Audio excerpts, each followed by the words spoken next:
आजची गोष्ट 90sच्या किड्सच्या काळातली. इंडियन क्रिकेट टीमचा एकेकाळचा ओपनिंग बॅट्समन होता वीरेंद्र सेहवाग. एक अफलातून क्रिकेट प्लेअर. सचिन तेंडुलकर आणि वीरेंद्र सेहवाग यांच्या खेळण्याच्या स्टाईलमध्ये काहीतरी साधर्म्य होतंच आणि वेळोवेळी ते दिसायचंच. वीरेंद्र सेहवागची ओपनिंग, स्ट्राईक आणि मग 4 काय आणि 6 काय, अगदी पटापट फटकेबाजी करून रन्स गोळा करायचे एवढंच त्याला माहीत. त्याची बॅटिंग जशी बिनधास्त तसंच त्याचं बोलणंही. सेहवागला गाणी गुणगुणण्याचा एक भारी शौक आहे.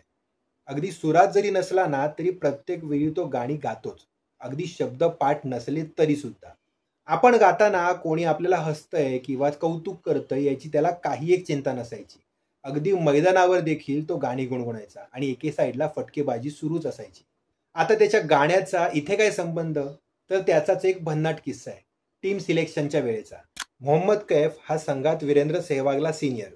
एका स्पर्धेसाठी सेहवाग 15 खेळाडूंच्या टीममध्ये होता, पण प्रत्यक्षात खेळणाऱ्या 11 खेळाडूंच्या यादीत त्याचं नाव नव्हतं.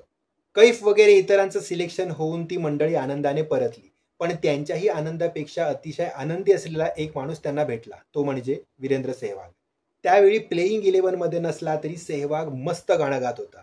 आता त्या गाण्याचे शब्द ऐकल्यावर सगळ्यांना तो हे गाणं का गातोय हे कळलं आणि हसूही फुटलं.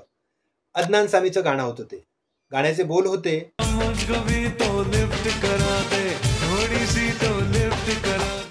तुमच्याही लाईफमध्ये अशी काही घटना घडली आहे का की ज्यावेळी तुम्हाला हे गाणं आठवलंय?